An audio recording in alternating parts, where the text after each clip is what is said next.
आज की कथा का फल क्या हो सकता है श्रोताओं के लिए? तो आज की कथा का फल है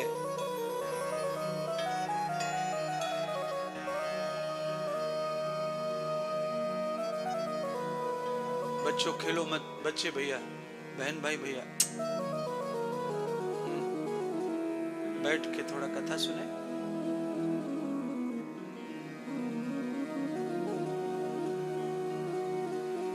आज की कथा का फल यह है कि जिनको गोद नहीं भरी जाती है, यानी जिनको बालक नहीं है, अगर आज की कथा को वह पूर्ण श्रद्धा से श्रवण करते हैं तो उनके घर में मन चाहा बालक पैदा होता है। सारा वैद्य, सारा मेडिकल छूटा पड़ जाएगा। जिनके बच्चे बहुत बार बार बीमार पड़ते हैं, बच्चे सुखी नहीं रहते हैं, बच्चों का ग्रोथ अच्छा नहीं है, अंदर बाहर का डेवलपमेंट बिगड़ रहा है, आज की कथा को सुनिए, प्रार्थना कीजिए, आपके बच्चों का सब कुछ अच्छा होगा। हर रोज अलग अलग फल मिलता है कथा का। आज मैंने बताया है, 2 दिन बताया नहीं था, क्योंकि 2 दिन भागवत श्री रामायण का महत्व चल रहा था। आज भगवान के वास्तविक कथा का कथन है, इसीलिए उसका फल भी मैंने बताया, जिससे श्रोता का भाव, श्रद्धा कथा के प्रति बढ़ जाती है। क्यों? क्योंकि पूरा का पूरा जीव, जन, इंसान स्वार्थी है और कुछ भी पाने के लिए वो कुछ भी कर सकता है।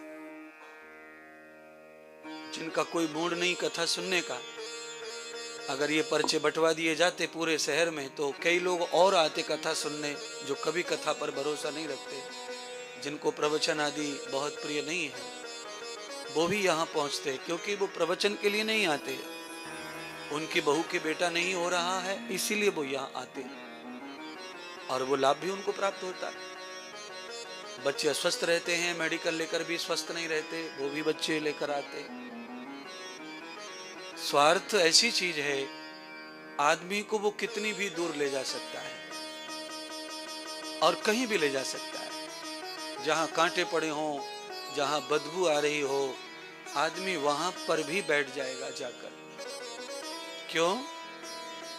क्योंकि मेरी तरफ से कुछ नहीं है, ये सब रामायण ग्रंथ का वाचन मैं अपने तरीके से कर रहा हूं, पर ये सब ग्रंथ का ही वचन है। स्वार्थ लागे करें सब प्रीति,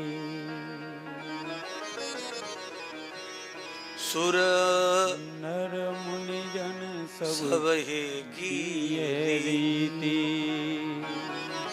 रामायण में लिखा है कि सुर, नर, मुनि, सुर माने देवता, नर माने इंसान और मुनि माने साधु संत महात्मा। सबकी एक ही रीत है स्वार्थ के लिए।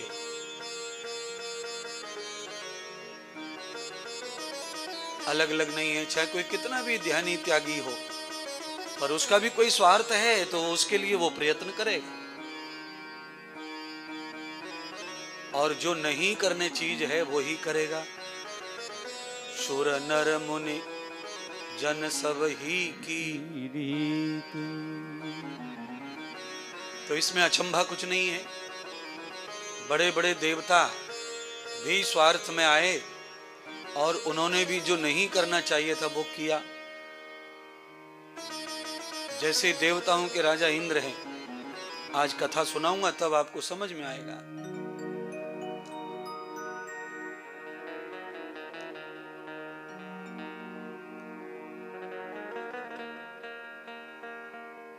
एक महात्मा यात्रा कर रहे थे जंगल की,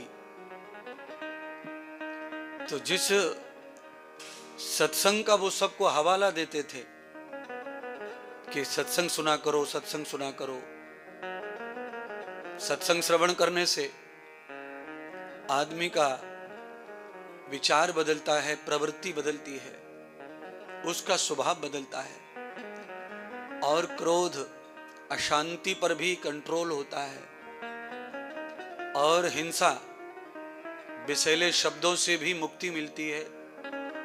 कई लोगों को आदत होती है कि मुंह से विषैला शब्द बोलते हैं, घर में जहरीला, पूरे घर में मुश्किल खड़ी हो जाए ऐसा बोल देते हैं। तो ऐसे आदमी को सत्संग प्राप्त हो जाए तो उसका विष समाप्त हो जाता है, उसके विचार मधुर हो जाते हैं, सत्य हो जाते हैं। ऐसा ही प्रचार करते करते महात्मा घूम रहे थे तो एक गांव में जाकर थक गए तो बैठ गए बड़ के नीचे। बड़ के नीचे बैठे तो गांव के लोगों को पता चला एक बाबा आया है परदेसी और एक बड़ के नीचे बैठ गया है। वो बड़ का पेड़ बहुत बदनाम था। क्या बदनाम? उस बड़ के पेड़ में जड़ में सांप रहता था और वो सांप इतना जहरीला था, इतना कटखना था कि उसने बहुत लोगों को काट लिया। तो उस पेड़ के नीचे कोई जाता नहीं था और किसी को जाने नहीं देते थे। महात्मा को पता नहीं था, बैठ गया महात्मा तो गांव के लोग दौड़ कर आए, कहा बाबा हटो हटो हटो हटो, इस पेड़ के नीचे मत बैठो, जान चली जाएगी, मौत हो जाएगी। यहां तो सांप रहता है और वो सबको काट लेता है। महात्मा ने कहा कि हम नहीं हटेंगे और हमारा काम है सत्संग सुनाने का, तो हम सांप निकलेगा तो हम उसको भी सत्संग सुनाएंगे। तो महात्मा ही रहते हैं, चाहे कितना भी दुष्ट क्यों ना हो कोई आदमी। महात्मा चाहे जितना अपमान सहन कर लेंगे पर उसे सुधारने का प्रयत्न करेंगे। यही फर्क है सामान्य और महात्मा में। जिस प्रकार कोई डॉक्टर किसी की अच्छाई और बुराई को बिना देखे मरीज को चेक करता है, देखता है, ऐसे ही वैद्य साधु महात्मा गुरुजन किसी के जीवन और भूत भविष्य वर्तमान को न देखते हुए वो उसके साथ अटैच होकर उसे सुधारते हैं, उसका काम बनाते हैं। महात्मा सांप निकला, महात्मा ने सांप को समझाया ये अच्छी बात नहीं है, तुम्हारी बदनामी हो चुकी है। और विष और हिंसा समाधान नहीं है जीवन का। ये गलत काम छोड़ दो। सारी गांव तुमसे नफरत करता है, तुम जैसे दिखोगे पत्थर मारेंगे लोग, डंडा मारेंगे, क्या फायदा है? अरे इस पेड़ के नीचे अहिंसावादी बन के भी रहा जा सकता है। बहुत सारे सांप हैं जिनको लोग भोजन कराते, घर में रखते, और तुम हो के बदनाम हुए हो अपनी विचारधारा के कारण। महात्मा की सारी बातें सांप को समझ में आई। सांप ने कहा जी महाराज, आज के बाद मैं किसी को नहीं डसूंगा और किसी के ऊपर कुछ नहीं करूंगा, सुधर गया। महात्मा चले गए अपनी यात्रा करते हुए। पेड़ के नीचे बैठा हुआ था सांप। गांव के छोटे छोटे बच्चों को पता नहीं था कि यह सांप काटता था। तो सांप को देखा तो डेल मारने लगे, पत्थर मारने लगे उसमें। उसने आज किसी को कुछ नहीं कहा। बच्चे गांव में गए, घर वालों को बताया, गांव वालों को पता चला कि सांप ने आज बच्चों को डसा नहीं है। बच्चे तो उसके साथ ऊधम करके आए। तो गांव के दूसरे बच्चे भी आए, वो लकड़ी से उसे कुरेदने लग गए, टोकने लग गए। सांप कुछ नहीं कह रहा, साधु की बात पर पूरा अमल कर रहा। गांव के बच्चों ने जाकर प्रचार कर दिया, सांप को मारो, कुछ नहीं कहता। तो गांव के और बहुत सारे लोग आ गए, बच्चे इकट्ठे होकर सांप से खेलने लगे। उन बच्चों में से एक बच्चे ने तो इतना ज्यादा ऊधम किया कि उसे सांप को उठाया और बड़ के पेड़ पे लटकाया और झूला झूलने लग गया सांप से।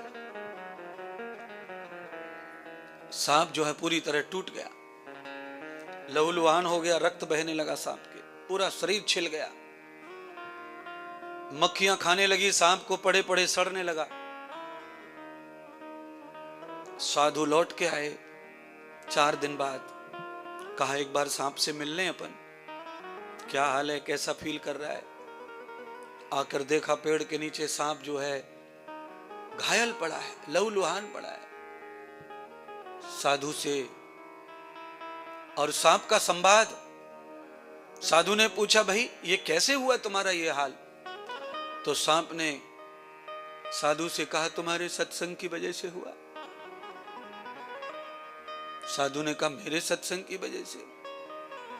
हाँ महाराज, तुम्हारा सत्संग सुना, तुम्हारी बात मानी, इसीलिए ये हाल हो गया। महात्मा ने कहा, क्यों? तो कहा, आपने कहा ना हिंसा मत करना, ये मत करना, काटना मत, क्रोध मत करना, अपना स्वभाव बदलो। तो मैंने आपकी सब बात फॉलो की है। महात्मा ने कहा, अरे मूर्ख, मैंने हिंसा करने से रोका, मैंने किसी को काटने से तुझे रोका, पर तेरे पास में जो वास्तविक गुण है फुसकारने वाला, वह मैंने तुझे कभी नहीं कहा था कि फुसकार मत मारना। काटना जरूरी नहीं किसी को, पर फुसकार मार करके दुष्ट लोगों को दूर जरूर रखना चाहिए था, पर तूने वो भी नहीं किया। ये सत्संग का दोष नहीं है, सत्संग का तूने अर्थ जो है गलत लिया, इसका दोष तूने भोगा। आज से तू फुसकार मारना शुरू रख, देखना तेरा जीवन कितना बढ़िया कटेगा। साधु की बात मानकर सांप ने किया तो सांप जो है फिर से पुजने लग गया गांव में, और सांप के काटने से कोई नहीं मरा, बस फुसकार मार दे सब डर के भाग जाए। तो कहने का तात्पर्य ना सांप की ये कहानी है, ना कोई स्टोरी है, ये काल्पनिक बात है, पर इस बात से ये समझाने का प्रयत्न किया गया है आज कि हिंसा, क्रोध, लड़ाई और जहरीले वचन जीवन का समाधान नहीं है। मीठा बोलना, मीठा रहना, प्रेम करना, यही जीवन का उद्देश्य है। पर अपने ऊपर किसी दुष्ट को हावी हो जाने देना, यह भी ठीक नहीं है। तो क्या करना? त्रिभूतान नेत्रं यश्यम न पुण्याम। आप अपने चरित्र, अपने जीवन को ऐसा बनाओ कि आपके नेत्र से ही सामने वाला डर जाए, आपको डंडा ना उठाना पड़े। और ध्यान रखना, डंडे से कोई सुधर नहीं पाया आज तक, और नेत्रों से सारा जगत सुधर गया।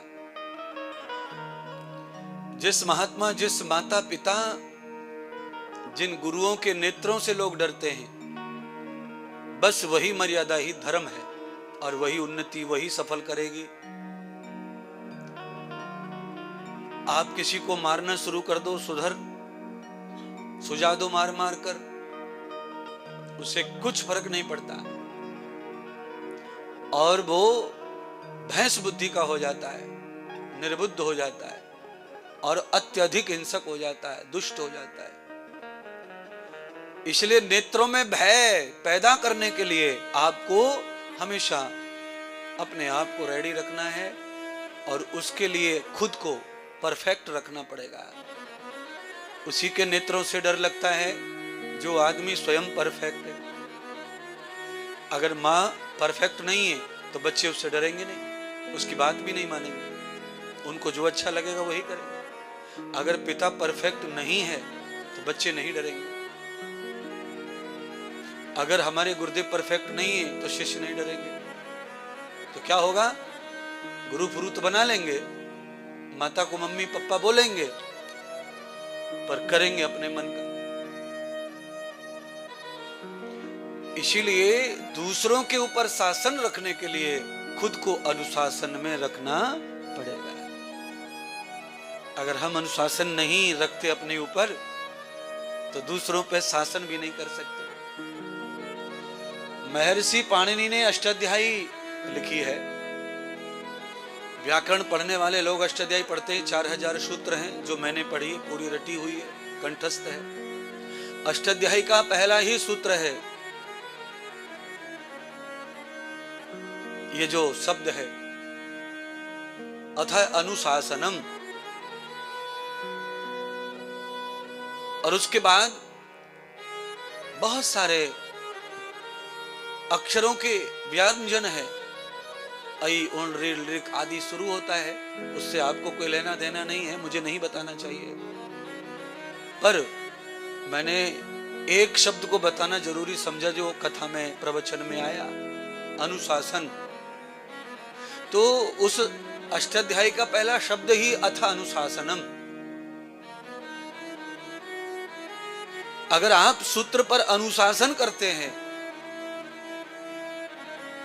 तो आप शासन कर लेंगे समस्त अष्टाध्यायी पर, और आप आगे चलकर बहुत बड़े विद्वान, व्याकरण आचार्य, शब्द के जनक, करोड़ श्लोकों के स्वामी, आप कविताएं, संस्कृत श्लोक, पुराण सब लिख सकते हैं। आपको व्याकरण आ गया था। संस्कृत का हर कुछ लिखने का आपको पूर्ण अधिकार हो जाता है। किसी भी भाषा का व्याकरण वही अधिकार देता है।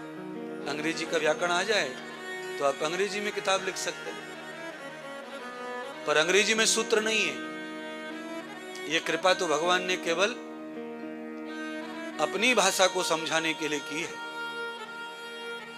अनुशासन की जरूरत है भगवान की भाषा को समझने के लिए।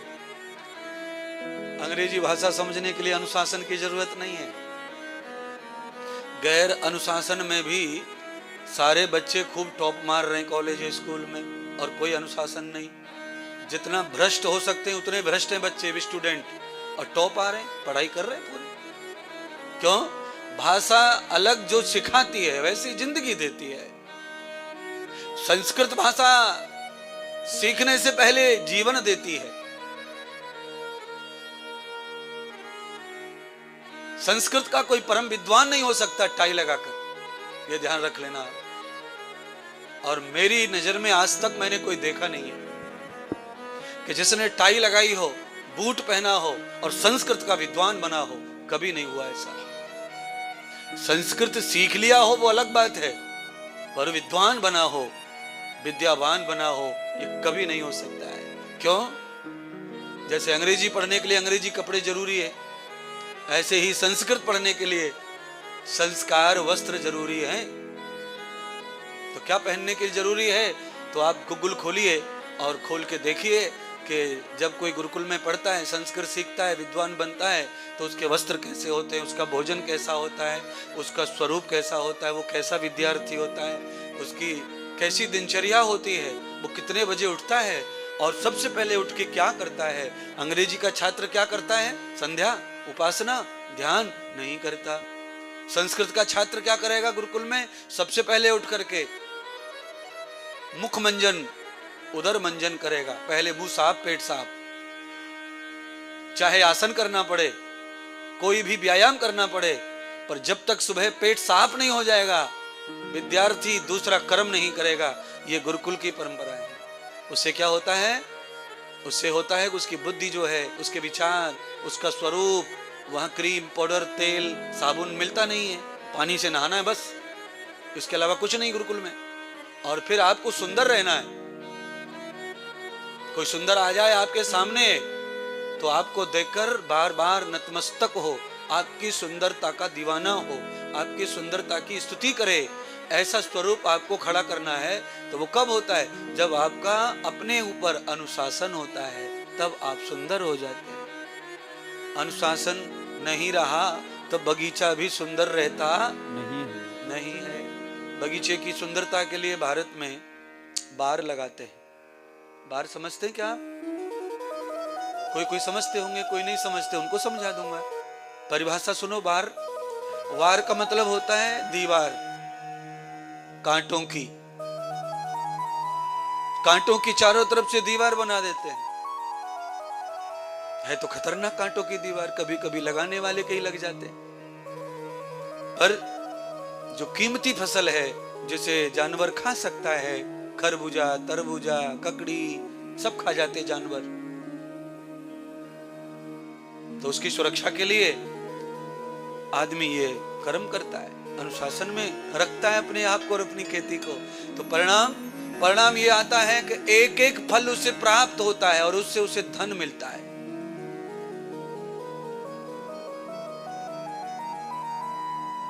तो आप तीसरे दिन आज आए हैं, आपने 2 दिन में क्या पाया सत्संग से वो तो आप ही समझे, पर आज आप सत्संग से ये पा रहे हैं कि सत्संग ये सिखाता है कि आदमी को अंदर और बाहर से अगर सुंदर बनना है तो अपने ऊपर अनुशासन रखना है। आचरणहीनो न पुनंतु वेदा।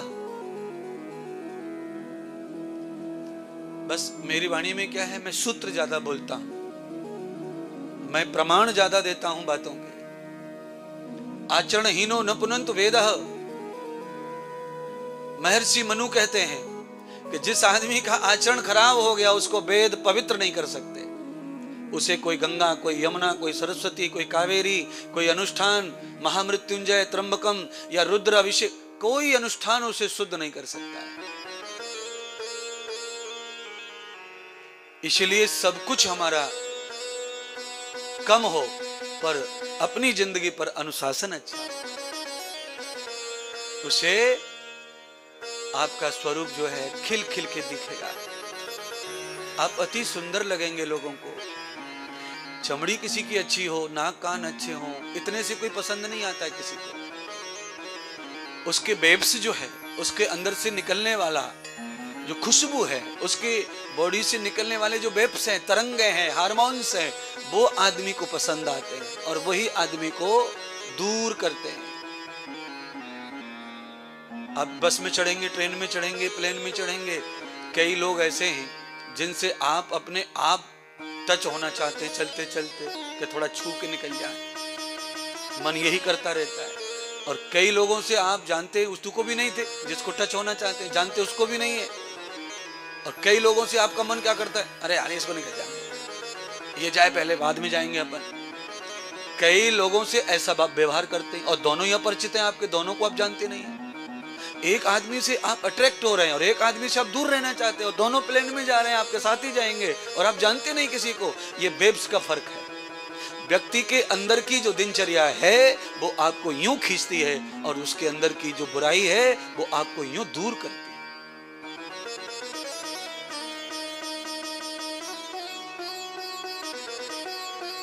खुशबूदार फूल, फूल फूल खुशबूदार फूल अपनी तरफ प्रत्येक व्यक्ति को आकर्षित करता है। और बास बदबूदार गटर किसको ऐसा प्रिय है कि जहां से बदबू आ रही, गंदी आ रही और हम उसके प्रति अट्रैक्शन कर रहे हैं। मुझको लगता है ऐसा कोई नहीं है।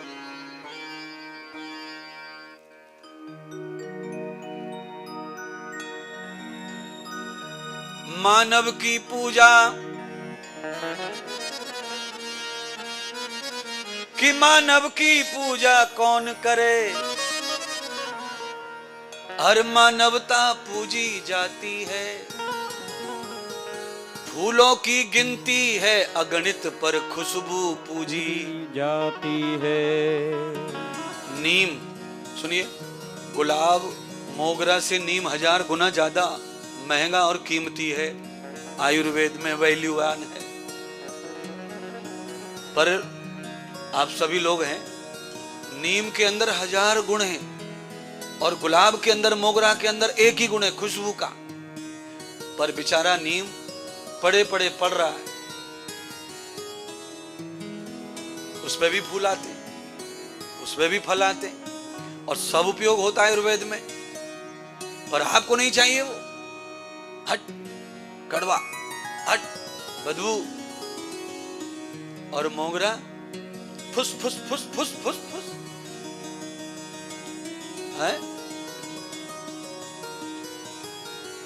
मोगरा का सेंट, परफ्यूम बॉडी पे छिड़केंगे, कपड़ों पे छिड़केंगे। घर में कोई मेहमान आ रहे हैं तो फ्रेश करेंगे कमरे को, रूम में भी मार देंगे। मेहमान आने वाले हैं, जरा घर को खुशबूदार कर दो। अच्छा बताओ, खुशबूदार दुकान से परफ्यूम खरीदते हैं तो अपन चॉइस करते हैं ना, परफ्यूम कौन सी खुशबू होना, तो अपन चॉइस कर लेते हैं। ये खुशबू बहुत अच्छी है। फूलों की गिनती है अगणित पर खुशबू पूजी जाती है। मानव की पूजा कौन करे, मानवता पूजी जाती है। बहुत ज्यादा चमड़ी के प्रति बहुत ज्यादा किसी का भाव नहीं रहता है, वो थोड़ा है, छोटा सा, अल्प सा है। अगर आपके ऊपर लंबे समय तक कोई फोकस करता है और टिका रहता है तो वो चमड़ी नहीं है, वो आपकी खुशबू का दीवाना है, वो आपके कर्तव्य का दीवाना है, वो आपके लक्षणों का दीवाना है। लंबे समय वो प्यार करेगा आपसे। और ये चमड़ी चूड़ी के जो प्यार वाले हैं, ये तो 4 दिन वाले हैं बस। चमड़ी पे झुर्रियां आई कि खेल खत्म, हटो, काम खत्म हो गया। मैं ऐसा नहीं सिखाऊंगा रामकथा में।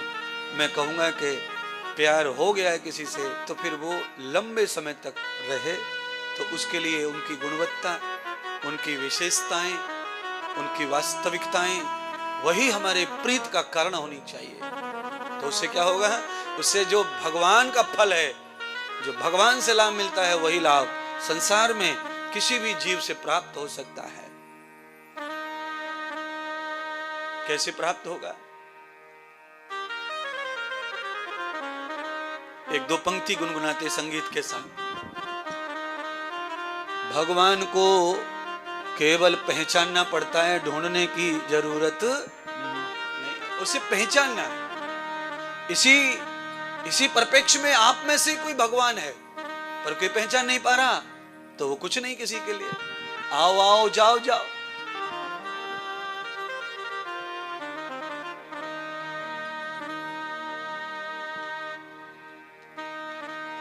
जर्रे जर्रे में झांकी भगवान की, किसी सूझ वाली आंखों ने पहचान की।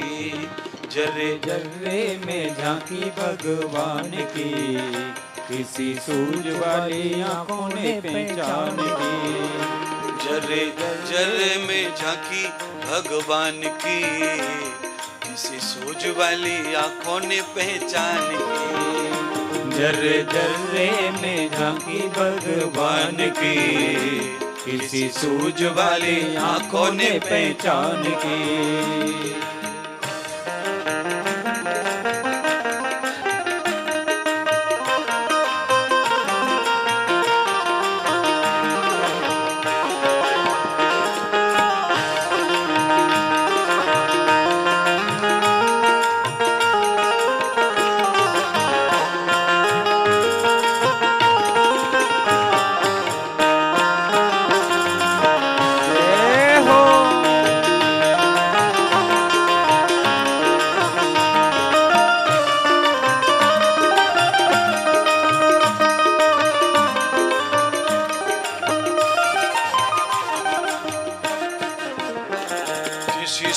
वाली आंखों ने पहचान की, किसी सूझ वाली आंखों ने पहचान की।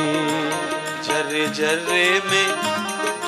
जर्रे में झांकी भगवान की, जर्रे जर्रे में झांकी भगवान की, किसी सूझ वाली आंखों ने पहचान की, किसी सूझ वाली आंखों ने पहचान की, किसी सूझ वाली आंखों ने पहचान की।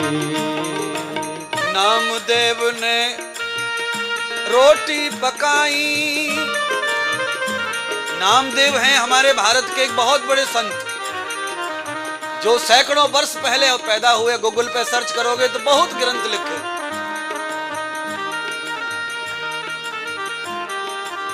खुद बनाकर रोटी खाते थे, इतनी गरीबी थी। रोटी पका रहे थे, मोटे मोटे टिक्कड़ छबड़ी में रख रहे थे, सेक सेक कर। कुत्ता आया, उठा के ले गया। संत ने कुत्ते को देखा, मुंह भर के रोटी ले जा रहा है, तो खड़े हुए रोटी बंद कर दी, हाथ जोड़ के खड़े हो गए। ये देवता, हमने आपको पहचान लिया, तुम कौन हो। पर हमारे भारत में सूखी रोटी नहीं खाते कि घी का कटोरा ले जाओ। घी का पात्र रखा था भरा हुआ, रोटी चपड़ के खानी है, ये कटोरा और ले जाओ घी का। हमारे यहाँ मेहमान को सूखड़ी खुर्री रोटी नहीं खिलाते। कि नामदेव ने रोटी पकाई, वो तो देखो कुत्ते ने उठाई। रुको रुको, घी का कटोरा लिए जाओ। कुत्ता भी थम गया। आखिर में नामदेव क्या कहते हैं सुनो, इस बार हमने आपको पूरी तरह से घी चुपड़ के खिलाई है, पर अगली बार इस भेष में मत आना। हम समझ गए तुम कौन हो। क्यों शकल बनाई तुमने स्वान की, क्यों शकल बनाई तुमने स्वान की, क्यों शकल बनाई तुमने स्वान की, जर्रे जर्रे में झांकी भगवान की, जर्रे जर्रे में झांकी भगवान की, जर्रे जर्रे में झांकी भगवान की। रुकिए, भजन के साथ थोड़ा उपदेश चाहिए, समझ। एक और संत भारत के, जिन संत की जो कार्य प्रणाली है, जो कर्म था खाने कमाने का, वो था जूता बनाने का। चमड़ी काटते थे पशुओं से और जूता बनाते थे घर चलाने के लिए। संत रविदास, उनकी एक कहावत, एक मुहावरा है, पूरे जगत में प्रसिद्ध है, मन चंगा तो कठौती में गंगा। तो कुछ लोग गंगा नहाने जाते थे, काशी में वहीं के थे वो, तो लोग उनसे कहते थे हमेशा काम में लगा रहता है, गंदा काम करता है और कभी गंगा नहाता नहीं, पाप कर रहा है। तो वो कहते मन चंगा तो कठौती में गंगा। चमड़े का गंदा पानी गंगा से भी ज्यादा मानते थे वो। क्यों? कारण यह है कि जब वो काम करते थे तो अपने काम के साथ ही भगवान का जाप करते थे और कभी किसी को ठगते नहीं थे, लूटते नहीं थे, बेईमानी नहीं करते थे। गरीब होके भी जरूरतमंद को जूते फ्री में पहना देते थे। संत बनकर, साधु बनकर ये काम करते करते उन्होंने ये भगवान को अपनी कठौती में काम करते करते, जूते चप्पल बनाते बनाते भगवान को पा लिया। और आप और हम सब दुनिया तीर्थों में, मंदिरों में रोज रगड़ रही है माथा पर, कुछ ना मिला। क्यों नहीं मिला? क्योंकि आंखों में खराबी है, मन में खराबी है। भगवान को कोई पाना चाहता नहीं है, सब भगवान से पाना चाहते हैं। अच्छा बोलो, आप में कोई भगवान को पाने वाला भक्त है क्या? आप तो कब से आ रहे हैं यहां मंदिर में? आप कब से मंदिर में आ रहे हैं? कब से आ रहे हैं? आप तो रोज भगवान से मिलते, पर आप पा नहीं पा रहे। क्यों? आपको भगवान से सामान चाहिए, भगवान नहीं चाहिए किसी को। मीरा की भी कथा आप जानते हैं। मीरा को भगवान श्याम सुंदर से प्रेम हो गया कलयुग में। भगवान तो नहीं थे, कलयुग में तो मूर्ति ही है, पर मीरा बचपन से ही मूर्ति को प्रेम करती थी। जल्दी बाल विवाह हो गया मीरा जी का राणा परिवार में, राजपूत घराने में, पर वो बचपन का जो प्रेम था वो छोड़ा नहीं। तो पति नाराज हो गए, या तो इसके साथ या इसके साथ, एक के साथ रहो तुम। अगर तुम्हें यही काना काना करती रहती हो गोपाल गोविंद, अगर यही चाहिए तो इसके साथ रहो, मुझे छोड़ो। तो मीरा ने तत्काल निर्णय ले लिया, कहां छोड़ दिया तुमको? मलमूत्र के ढेर पर नहीं रहूंगी मैं फिदा, मैं उस पर फिदा हूं जिसका मलमूत्र से संबंध नहीं है। मेरे तो गिरधर गोपाल दूसरों न कोई। राणा ने प्लान बनाया कि मीरा को मार डालो, ये घर का नाम बदनाम कर रही है, घर छोड़कर इधर उधर घूमती है और बदनामी हो रही है गांव की। फलाने की पत्नी कृष्ण की दीवानी हो गई, पगला गई है, तो मार देना चाहिए इसको और किसी को पता ना चले, ऐसी मौत दो। तो मीरा सुबह सुबह 4 बजे गार्डन में जाती, फूल तोड़ती कान्हा पे चढ़ाने के लिए। आज राणा ने निश्चय कर लिया शास्त्री जी कि काला सांप बिठा दो इसकी टोकनी में। काला सांप बिठा दिया। मीरा रात में अंधेरे में फूल तोड़ के सांप के ऊपर छोड़ती जा रही, टोकनी भर गई, सांप नीचे बैठ गया। जैसे ही समय आया पूजा का भगवान गोविंद का, मीरा ने दोनों हाथों से फूल उठाए टोकनी में से, और जब फूल उठाए तो सांप भी जाग गया। अब सांप, अभी थोड़ी देर पहले सत्संग वाला साधु ने जो बताया था कि काटना मत खाली, सांप ने मसक की फुसकार मारी, फां फां करके चढ़ बैठा टोकनी के ऊपर। मीरा ने देखा ये कैसी आवाज। मीरा का ध्यान गया कि टोकनी में सांप है, कोबरा काला। हाय राम, ये कैसे यहां प्रकट हुआ टोकनी में। तो मीरा ने कहा देखो मैंने जान लिया तुम कौन हो, पर सुनो मैं तुमसे तनक प्यार नहीं करती। मेरे तो गिरधर गोपाल इस रूप में दोबारा आए ना तो देख लेना मैं नहीं प्यार करूंगी, न चढ़ाऊंगी फूल। आज आए हो तो लो, जो फूल गोविंद के लिए मीरा ने तोड़े थे वो सब नाग के ऊपर ही अर्पण कर दिए। और नाग के ऊपर अर्पण टोकनी में फूल किए और तत्काल बांसुरी बजाते हुए प्रकट हो गए। तो मीरा कहने लगी काहे सकल बनाई तुमने सांप की, काहे सकल बनाई तुमने सांप की। जर्रे जर्रे में झांकी भगवान की, ओ जर्रे जर्रे में झांकी भगवान की। कैसी सूझ वाली आंखों ने पहचान की, किसी सूझ वाली आंखों ने पहचान की। जर्रे जर्रे में झांकी भगवान की, जर्रे जर्रे में झांकी भगवान की। जर्रे जर्रे में झांकी भगवान की, जर्रे जर्रे में झांकी भगवान की।